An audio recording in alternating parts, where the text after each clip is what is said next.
Pode começar, Zilda. Tá. Queridos companheiros, hoje nós vamos estudar. Eu queria tirar essa coisa daqui, peraí. Eu tenho que botar aqui um entendi. Eu só botei entendi que sai. Agora sim. Então, queridos companheiros,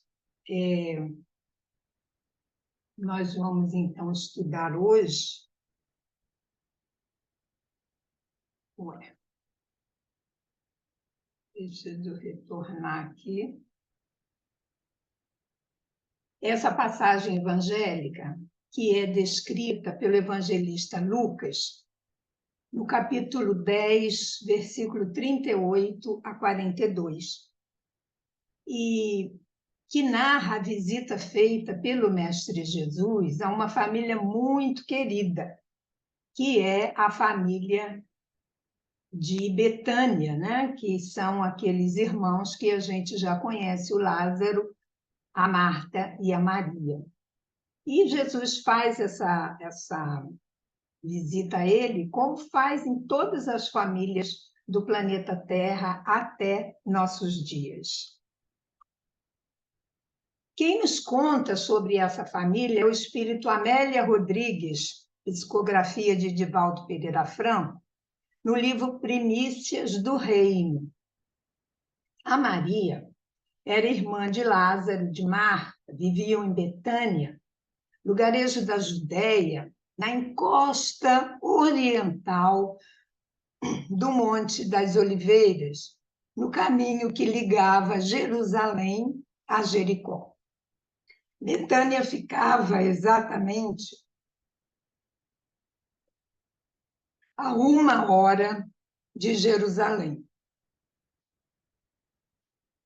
Amélia Rodrigues descreve que ela era cercada de imensos campos de cevada, de pequenos bosques, de olivedos, né? E de figueiras. E essas árvores iam sombreando a estrada de Jericó, né? até Betânia. E a aldeia em que eles moravam era muito singela e contrastava pelas suas árvores, pelas suas trepadeiras, contrastava com o verde cinzento do Monte das Oliveiras. Então, a paisagem, nos fala Amélia Rodrigues, era verdadeiramente linda, deslumbrante, o lugar em que esses irmãos moravam, né? Betânia. E o lar deles, a casinha deles, era uma casa assim, cúbica, né? E ela era totalmente coberta de trepadeiras, de cedros, de pessegueiros. Tinha uma plantação de roseiras perfumadas. Então, eu achei essa gravura na internet que lembra, né, esse lugar em que viviam esses três irmãos. E esses irmãos, eles tinham feito de Jesus um membro da família, porque Jesus, várias vezes, quando ia a Jerusalém, passava em Betânia. E para eles, quando Jesus chegava em casa, na casa deles, era como se uma estrela se incrustasse nas paredes, uma estrela luminosa, né? Nas paredes domésticas. Imaginemos nós, hoje, o amigo Jesus entrando em nossos lares, não é? Que sensação maravilhosa que nós teríamos. Então, assim também sentia essa família de Betânia. Naquele outubro de 29, contando da era cristã de 29, quando começavam as primeiras trovoadas e os ânimos em Jerusalém se exaltavam, o mestre procurou a encantadora Betânia. Ele havia ido nas festas, na festa das tendas, Essa festa, ela era conhecida também como festa dos tabernáculos, das cabanas, ou festa das colheitas. E ela coincide com a estação das colheitas em Israel e no começo do outono. Das 3 peregrinações que o povo israelita ia ao templo de Jerusalém, era Páscoa, Pentecostes e tendas. Mas tendas era mais popular, era mais alegre, era que concentrava mais gente na capital, Jerusalém. Então, olha como era essa festa. Durante 7 dias, o povo vivia em cabanas construídas de folhas de galhos.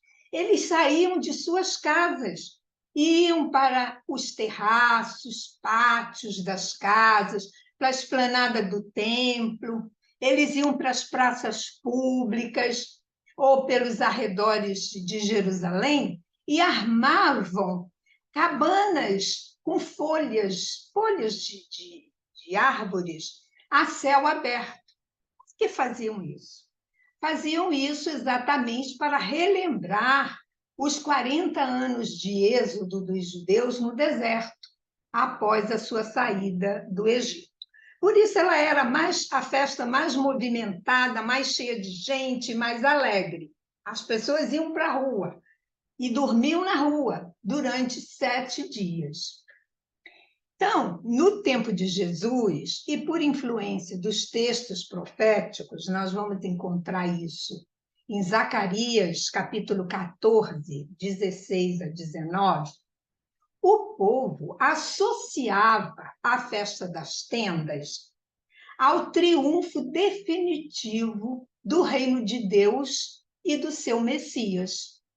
Então, a essa altura, outubro de 29, Jesus já era um profeta de grande popularidade na Galileia, na Judeia e principalmente na capital, Jerusalém. A esta altura, Jesus estava consciente do conflito que criavam suas palavras, suas atitudes e a companhia das pessoas que o rodeavam. Pobres, à margem da lei, malditos, entre aspas, né, de má fama, os últimos, digamos assim, daquela sociedade, rodeava sempre Jesus. Então, naquele dia, estando o mestre na Galileia, após a ida de seus 12 apóstolos para a festa, Jesus sozinho sobe até Jerusalém para também participar da festa. E foi lá que se deu a grande revelação messiânica, a grande revelação do papel de Jesus aqui na Terra, mas também a grande rejeição do povo. Jesus começa, então, aproveitando, né, aquele monte de gente que foi para a festa, Jesus, então, começa a ensinar a Boa Nova, e nós vamos encontrar isso lá em João, capítulo 7, versículo 10. A discussão do povo era o seguinte: a origem de Cristo. Seria ele o verdadeiro profeta esperado? Eles comentavam. Alguns diziam, ele é o Cristo. E outros perguntavam, porventura o Cristo virá da Galileia? Consta na Escritura que o Cristo vem da descendência de Davi, da aldeia de Belém, de onde era Davi. Então ficava aquela discussão, uns dizendo que sim, que ele era o Cristo, e outros naquela dúvida. Jesus disse que ele era a fonte de água viva. Se alguém tem sede, venha a mim e beba. Quer dizer, beba dos meus ensinamentos, né? Da minha palavra, do meu exemplo.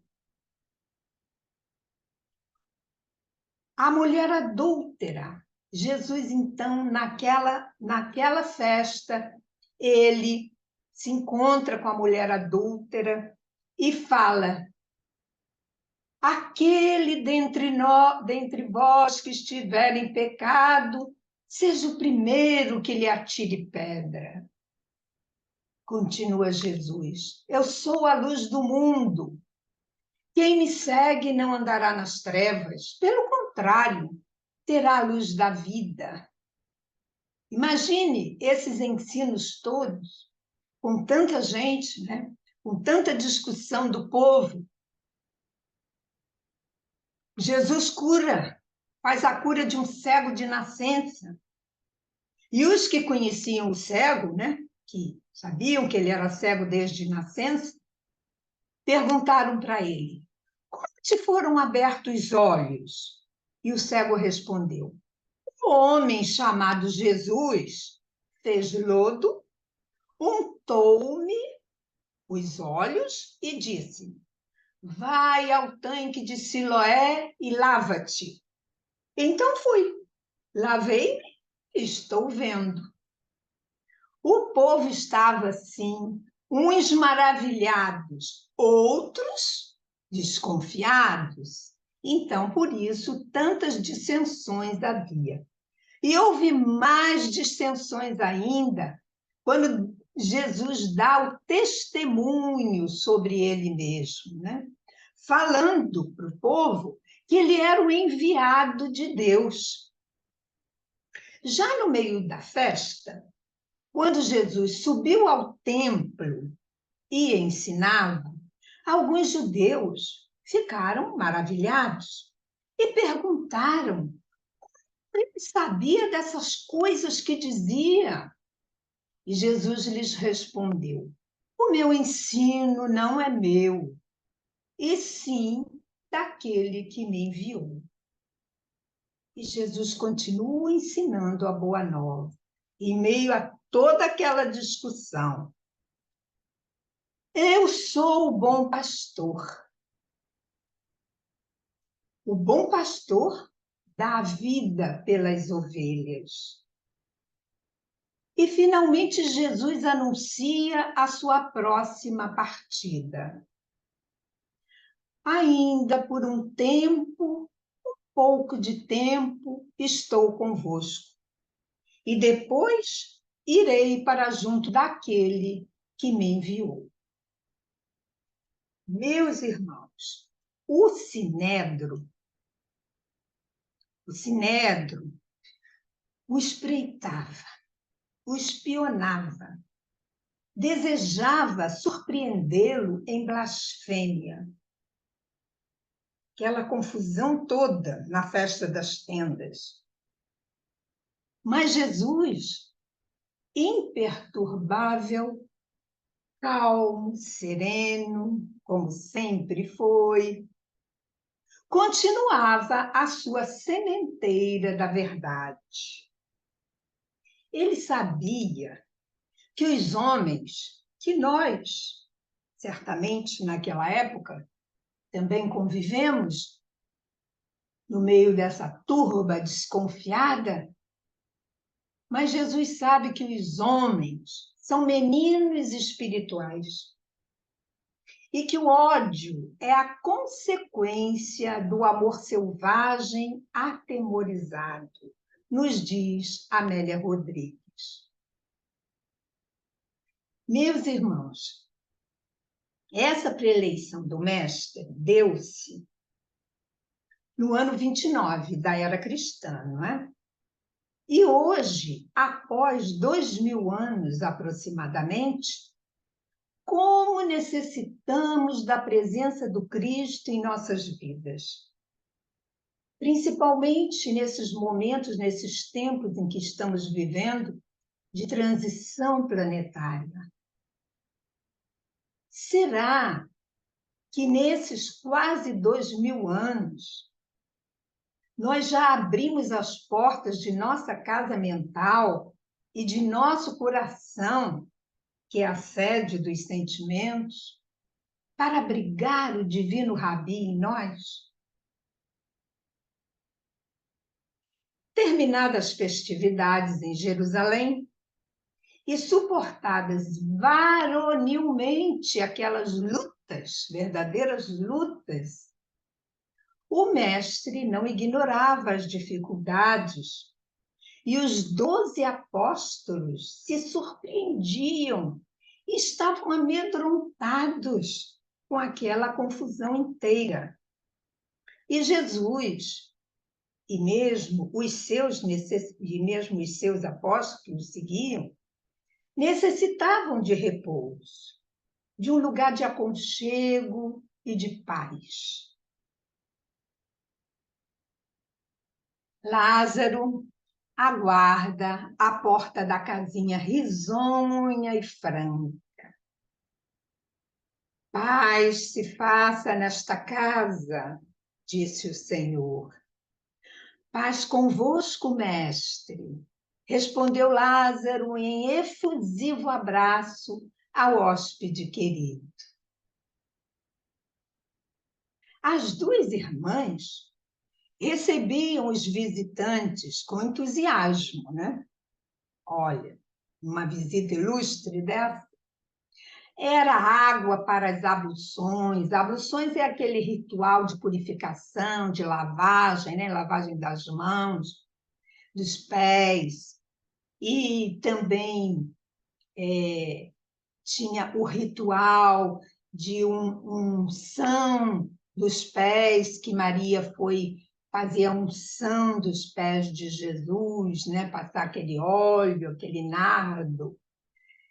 Então, estabeleceu na casa desses três irmãos uma natural movimentação, né? Se estabeleceu naquele lar. É natural. Imagina, aqueles 12 apóstolos, mais Jesus, mais a vizinhança que apareceu certamente, né? Então, muita gente tinha naquela casa. Aí Marta, que era a irmã mais velha, Maria era mais nova. Então, Marta, apressada, correu aos mistérios domésticos. Ela preparava a refeição, arrumava os leitos, né? Eles iam dormir, passar a noite ali, aquela gente toda. Colocava a mesa, ela estava bastante ofegante, né? E ela corre para cá e corre para lá e se apressa. E aí ela procura Maria. Maria, chama. Maria, Maria, cadê Maria? Não encontra Maria. Maria, onde estava, né? Maria abriu mão do que estava fazendo, que ela estava ajudando a irmã, mas ela abriu mão do que estava fazendo, ajeitou-se confortavelmente ante os olhos do Rabi, ali nos seus pés, sentadinha, para absorver as suas lições de luz. E Jesus, o divino amigo, distribuía os tesouros da sua sabedoria. Eram parábolas encantadoras, já lá dentro da casa dos irmãos de Betânia. Alegorias de valioso significado, preceitos de humildade, ensinamentos de Jesus, né? Jesus aproveitava todos os instantes para ensinar. Incentivo ao perdão, magníficas noções de fraternidade, advertências justas e oportunas, né? Ele advertia também o que deveria ser feito, não. Doces consolações e referências à necessidade do trabalho construtivo. Então, esses tesouros de sua sabedoria eram considerações sobre as questões espirituais imbricadas nas tramas da vida terrena, né? Sempre ele ensinava, dando exemplos, usando a cultura da época. Então, Jesus sempre trazia os seus ensinamentos para o concreto, né? Para os tramas, as situações da vida terrena. Então, eram momentos de muitos e sagrados aprendizados, aprendizados perenes, né? De quem, partido da alma de quem era, o caminho, a verdade e a vida para todos nós. Isso quem nos fala é o espírito Francisco de Paula Victor, através da psicografia de Raul Teixeira, no livro que se intitula É uma Pergunta. Quem é o Cristo? É o nome do livro. Então, Maria, ela conservava-se ali, prostrada aos pés do mestre, ouvindo embevecida suas narrações e ensinamentos. E naquele momento, nada mais lhe era importante. Tudo se tornou secundário. Ela queria ouvir, ela não podia perder aqueles ensinamentos que Jesus estava dando dentro do seu lar. Então, a presença de Jesus na rústica habitação de Betânia era oportunidade de elevação que sua alma sensível não desejava perder. Assim pensava Maria, né? E Jesus continuava falando e falando e falando, né? Aproveitando todos os minutos para ensinar. Tinha uma voz e um dom de prender as pessoas, né? Jesus, quando falava, magnetizava docemente todas as pessoas que se aproximavam dele, todos que o escutavam. Então, num desses instantes que Jesus está falando, e quando ele fala, ele faz exatamente as referências à necessidade do trabalho construtivo, né? Do dever do trabalho bem cumprido, né? Ele fala isso. A boa Marta, a outra irmã, aparece na sala e vê a Maria enlevada diante de Jesus e reclama: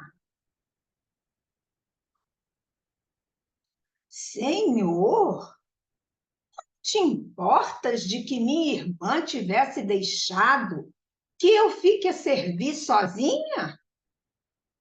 Ordena-lhe, pois, que venha ajudar-me. Gente, olha a intimidade. Jesus era membro daquela família.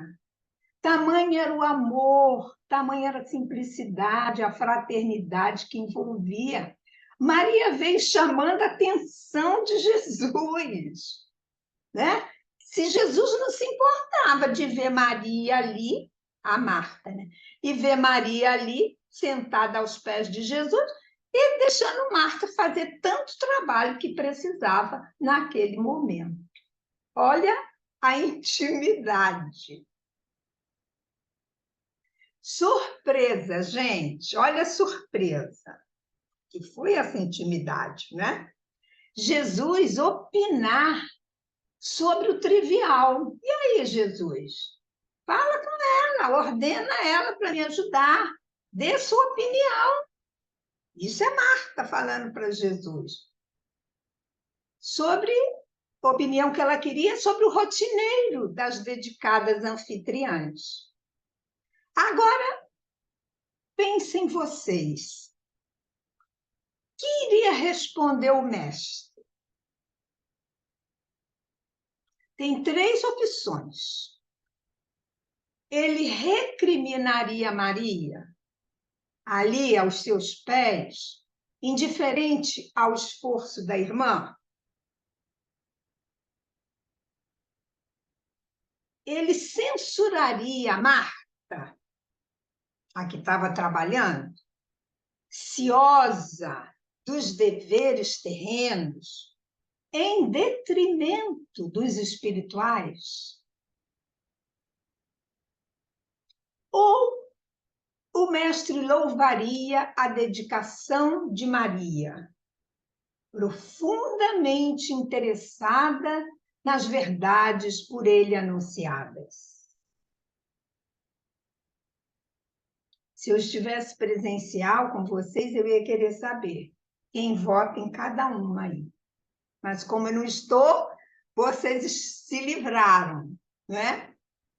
Vamos ver o que Jesus disse. Gente, olha bem. Jesus, no conceito de Maria que estava arrumando, não, de Maria que estava prostrada com Jesus, era a realidade que ela desejava perenizar na sua alma.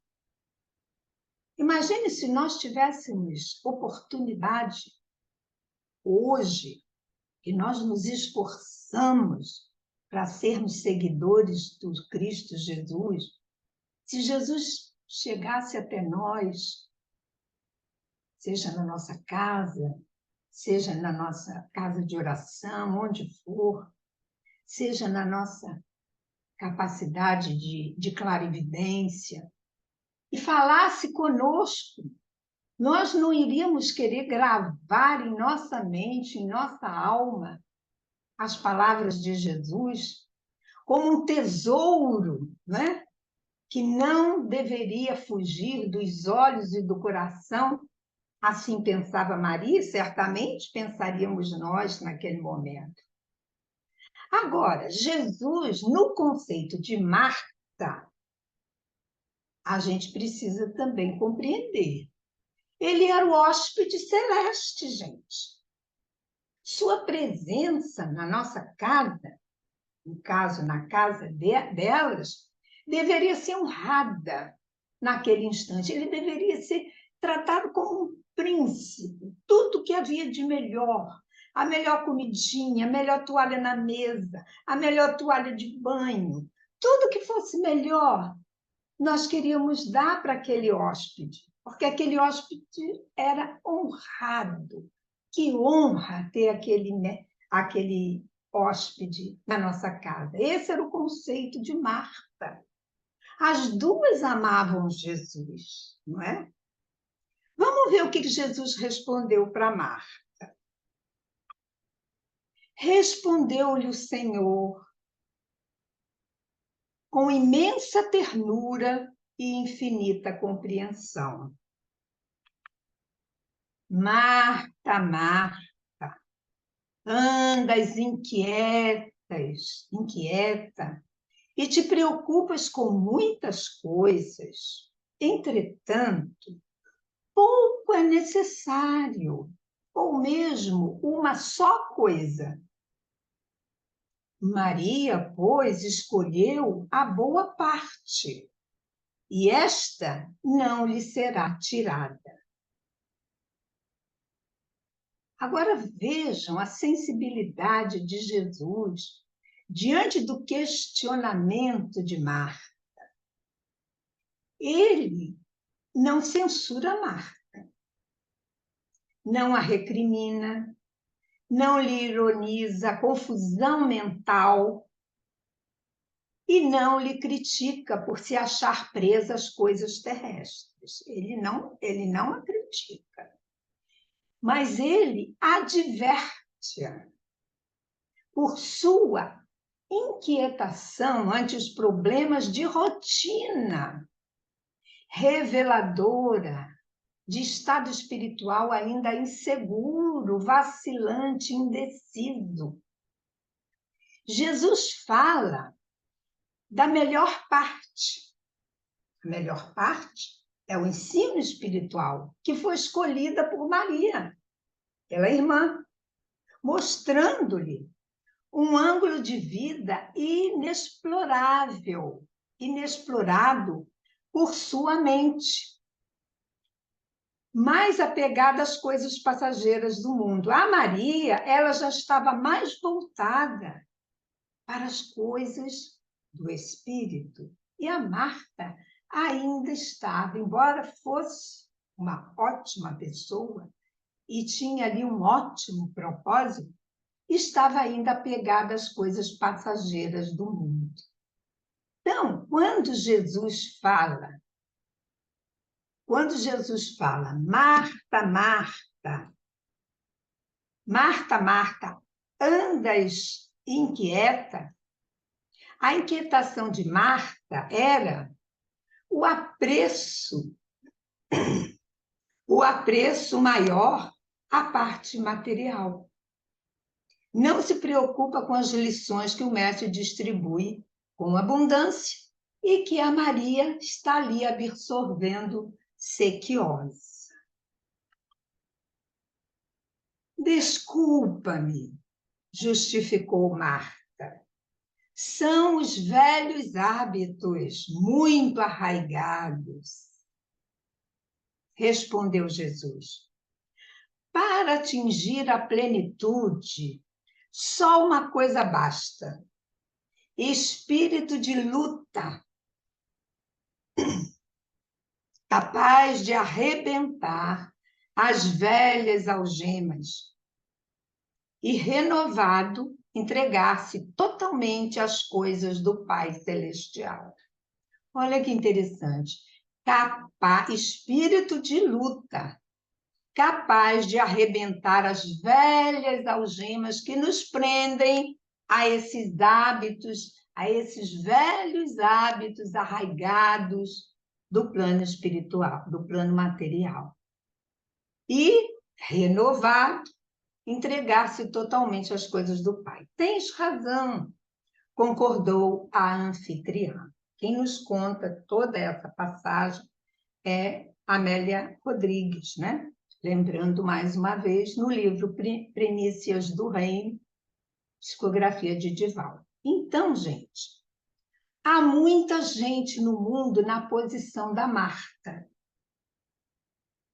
Nós, acho que a maioria, né?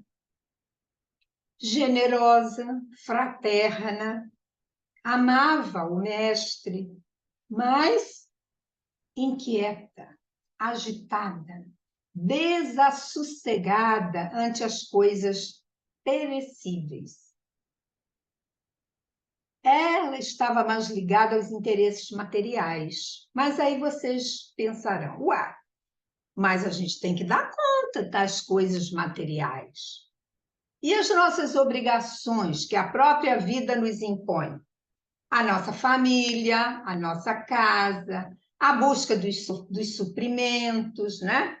A nossa ida aos mercados, aqui, ali, acolá, o preparo das refeições, a limpeza da casa. Tudo isso são os interesses materiais. Caracterizam a horizontalidade, a parte material. Isso faz parte do físico, da matéria, da horizontalidade do ser, que todos nós vivemos. É uma parte material passageira, transitória, e muitos se perdem e só ficam nisso.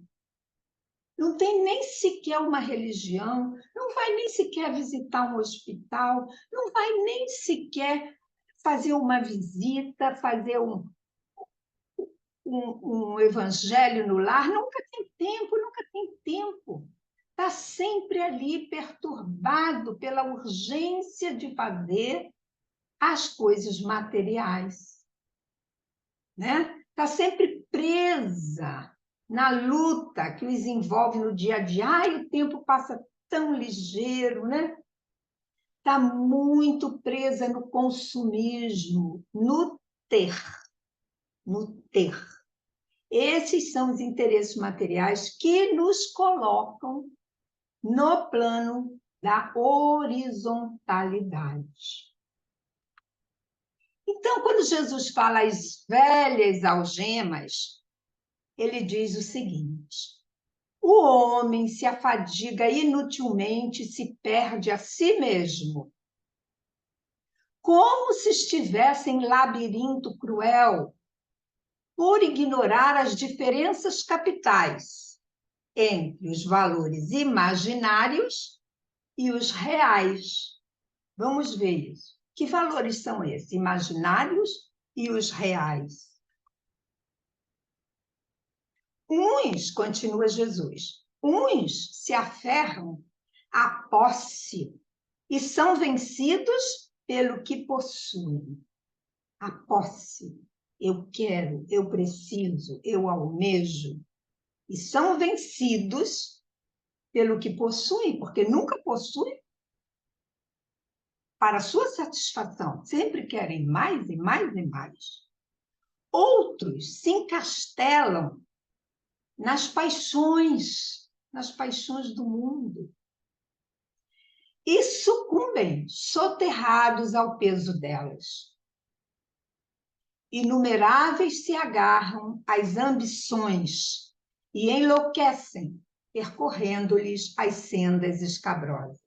São palavras de Jesus, ditas por Amélia Rodrigues. Então, a melhor parte, que é a parte do exemplo de Maria, poucos seguem. Maria, ela estava já acordada para a verdade, acordada para os valores reais. Ela estava quieta por dentro e por fora. Estava superior aos problemas efêmeros, sem desprezar a valia relativa, claro, né? A gente não pode só viver falando amém, amém, amém, e ao nosso redor está tudo em reboliço. Nós temos que ter condições de praticar as duas coisas, de dar conta do material, sem, como disse Jesus aqui, nos atrelarmos em demasia a ele, mas sem esquecer da parte espiritual. É necessário impere em nós o espírito calmo de Maria. Isso quem nos fala é Martins Peralva, no livro Estudando o Evangelho. Ele fala que Maria, o espírito de Maria, né, o espírito calmo de Maria, estava inclinado às coisas infinitas, aos valores reais, a fim de que as inquietações finitas do dia a dia, dos valores transitórios de Marta, não nos impeçam de ouvir, sem enfado, os conselhos de Jesus, que o Evangelho trouxe e o Espiritismo revive. Então, Jesus continua presente através do seu Evangelho, da sua Boa Nova, e através do Espiritismo, que vem exatamente reviver as lições do Cristo. Então, o Evangelho, ele continua continua tema fundamental de importância na nossa alma. Os ensinos de Jesus, a Boa Nova de Jesus, através do Evangelho. Por suas lições sentidas, exemplificadas, nós caminharemos para o progresso e alcançaremos a luz. Principalmente nessa situação que nós nos encontramos, desse período de transição, vários problemas do mundo acontecem, nós não podemos depreciar isso ou diminuir o valor, mas nós precisamos nos ater com segurança aos interesses espirituais, representados pelos deveres relacionados com a evolução da alma, no ser. Se lembra que a horizontalidade a preocupação é com o ter. Agora nós falamos da verticalidade. Maria representa a verticalidade, a parte espiritual, a parte que nós estamos trabalhando, o ser. Então, nós estamos trabalhando a parte eterna, imortal, imperecível, que é a nossa parte espiritual, que é o ser, né? E isso faz com que a gente tenha aquisição de paz interior, da calma de Maria, da quietude de Maria, do sossego que Maria tinha ao ouvir a mensagem de Jesus. E isso proporciona profunda e inalterável calma no trato com o material. A gente não fica apavorada, a gente não fica preocupada, a gente não fica doente até, cheio de preocupações. A coisa ainda vai acontecer daqui a um mês, você já está preocupada hoje, não é?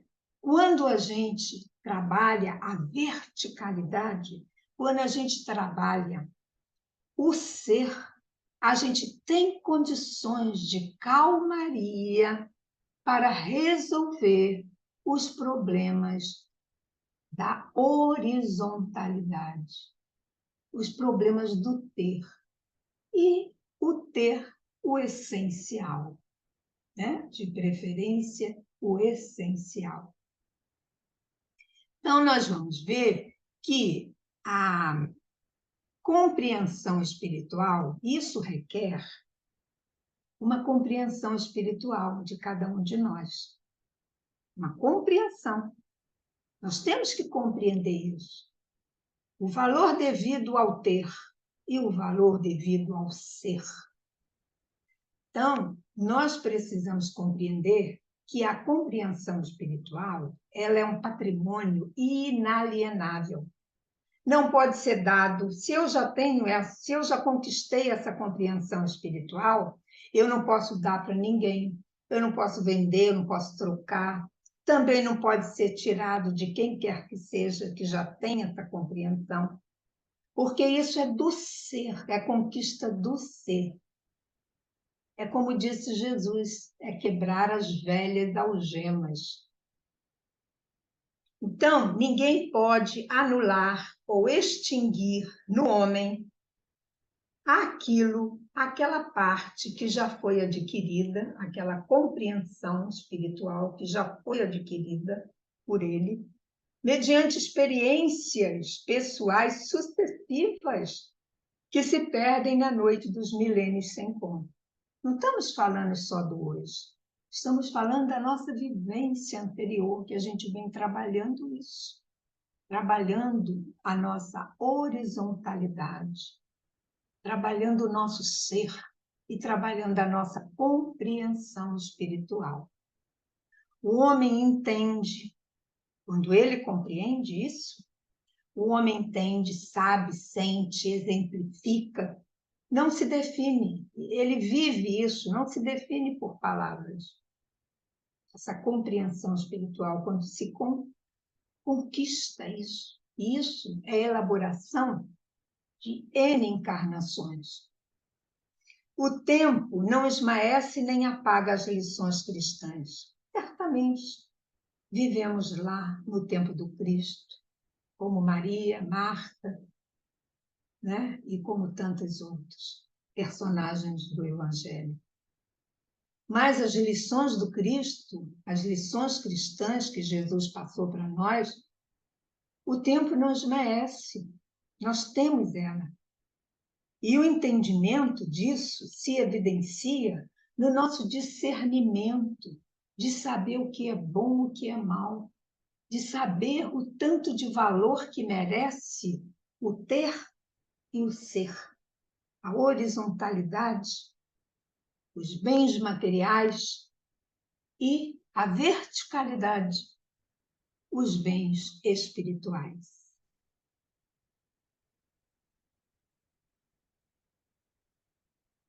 Espera aí, agora eu quero passar em um passo. Vamos ver algumas frases aqui dos evangelhos de Jesus, que estão nos evangelhos, para confirmar esse nosso estudo. Jesus disse: viver no mundo sem ser do mundo. Olha aí, sem nos apegarmos às coisas do mundo, em detrimento das coisas espirituais, que são eternas. Cuidado para que vossos corações não fiquem pesados pela devassidão, pela embriaguez, pelas preocupações da vida. Porque aí a gente não tem lugar para o ser, só tem lugar para o ter, para o hoje, para a vivência material. Não vos preocupeis com o dia de amanhã, pois o dia de amanhã se preocupará consigo mesmo. A cada dia basta o seu mal. São frases de Jesus que constam nos evangelhos. Que aproveita o homem ganhar o mundo inteiro e arruinar sua própria vida. Precavei-vos cuidadosamente de qualquer cupidez, pois mesmo na abundância, a vida do homem não é assegurada por seus bens. Né? Tem aquela passagem, né? Aquela passagem do trigo que o homem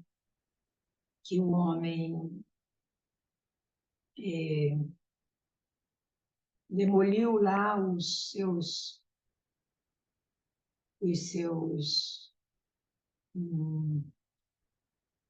o lugar onde fica o trigo, onde fica guardados os depósitos, os seus depósitos enormes, e botou tudo novo, tudo Celeiro. novo. É isso. E aí, ele falou, agora sim, agora estou com o meu depósito repleto, posso dormir sossegado. Aquela noite ele foi chamado para a casa do Pai e desencarnou.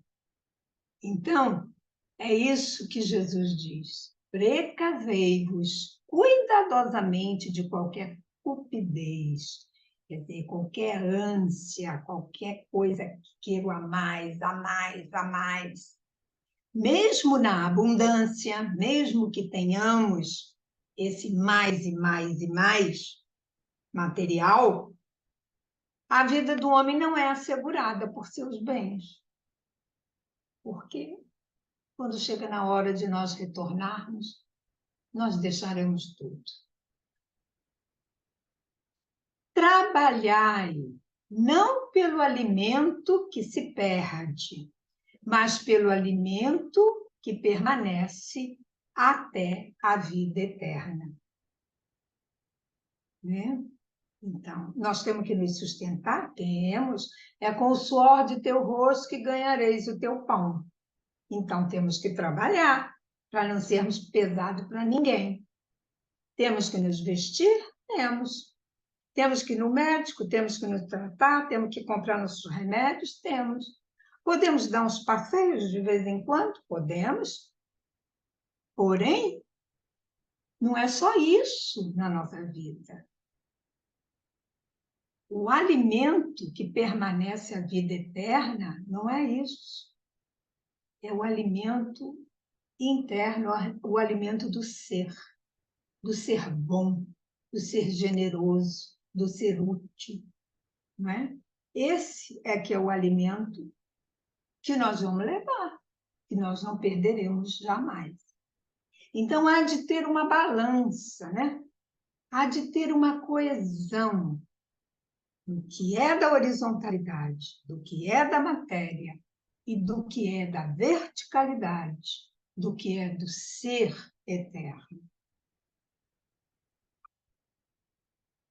Finalizando, meus amigos, a meta, devemos ter uma meta definitiva. Essa meta definitiva é o instante em que o espírito humano, né, viajor da eternidade, só Deus sabe quando nós fomos criados, viajor da eternidade, pode escrever o poema universal da vitória do homem sobre si mesmo. Isso é que é a meta definitiva, porque todos nós temos uma meta. é sermos perfeitos, não é? Assimilando, então, a palavra do Cristo, quando ele diz: sede perfeitos, como perfeito é o Pai Celestial. Então, na conquista dessa posição, a conquista de chegarmos a espíritos perfeitos, e chegaremos, porque Deus nos criou a todos iguais, simples, ignorantes, mas com uma meta definitiva a alcançar, que é chegar à perfeição do ser. Então, nós, na conquista dessa posição, para a qual ainda estamos profundamente imaturos, é necessário, meus irmãos, o discernimento na escolha da melhor parte. Da parte espiritual, sem dúvida. Esta que ninguém pode tirar. Então, quando Maria, sentada aos pés do Cristo, embevecida por seus ensinamentos, gravando em sua alma, e Jesus diz para Marta que Maria escolheu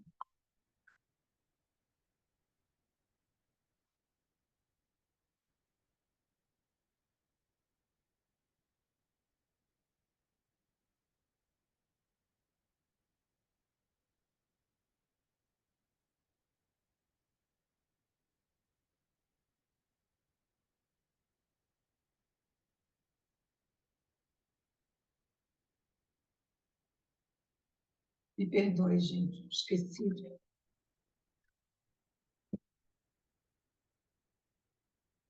Então, naquele